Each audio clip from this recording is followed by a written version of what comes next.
Hello everyone, good evening. তোমরা কেমন আছো? আশা করি ভালো আছো। আমিও ভালো আছি। আমি মাম্পি তোমাদের সাথে আবার একটা নতুন ব্লগ শেয়ার করতে চলে আসলাম।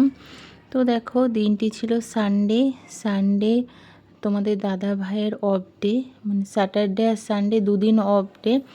তো দেখো, সানডে সন্ধেবেলা রেডি হয়ে আমরা যাচ্ছি তোমার দাদা ভাইকে নিয়ে একটু বেড়াতে। হঠাৎ করে কোথায় যাচ্ছি বেড়াতে সেটা তোমরা এই ভিডিওটা দেখলেই বুঝতে পারবে। আসলে কি হয়েছে বলো তো, পুজোর কটা দিন তো তোমাদের দাদাভাই ডিউটি থাকে, তো তোমাদের দাদাভাই তো আমাকে নিয়ে ঠাকুর দেখতে যেতে পারে না। আর আমিও এখানে থাকি না। আমাদের বিয়ে হয়েছে 2010 সালে, আর 2010 সালেই তোমাদের দাদাভাই আমাকে নিয়ে দুর্গাপুজোয় ঠাকুর দেখেছে আর কি।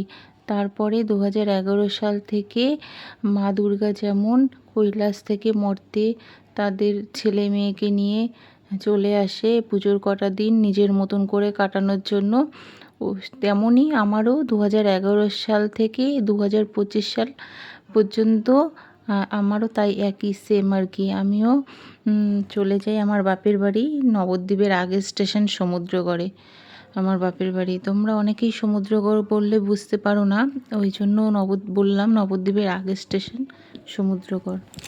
তো যাই হোক, ওখানে আমি আমার মতন করে নিজের মতন করে কটা দিন সময় কাটানোর পর দশমী শেষ হলেও মা দুর্গা যেমন মর্ত থেকে সোজা কৈলাসে চলে আসে, তেমনি আমিও চলে আসি।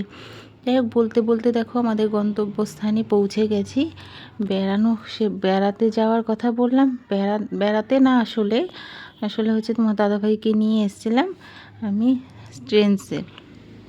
দেখো, ট্রেন্ডসের কালেকশানগুলো, মেয়েদের কালেকশানগুলো এত সুন্দর, অসাধারণ যে কি বলবো। মানে ছোট্ট ছোট বেবিদের কালেকশানগুলো, বিশেষ করে বেবি গার্লদের কালেকশানগুলো আমার বেশি পছন্দ হয়েছে। তো আমি নিতে এসেছিলাম আমার ছেলের জন্য ড্রেস আর মেয়ের জন্য কুর্তি, সঙ্গে আমার জন্য একটা নিয়ে নিলাম কুর্তি। যাই হোক, তো মেয়ের জন্য একটা কুর্তি আর আমার জন্য একটা কুর্তি নিয়েছিলাম। অফার দিয়েছিল 599-এর, তো 599 করে দুখানা কুর্তি নিয়ে নিয়েছি। আর ছেলের জন্য 4টে টি শার্ট নিয়ে নিয়েছি।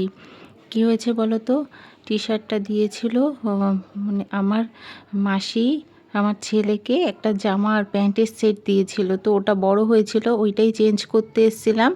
তো আমি আমার মতন করে চেঞ্জ করে আরও কিছু আর কি মেয়ের আর আমাদের মতন করে নিয়ে নিলাম।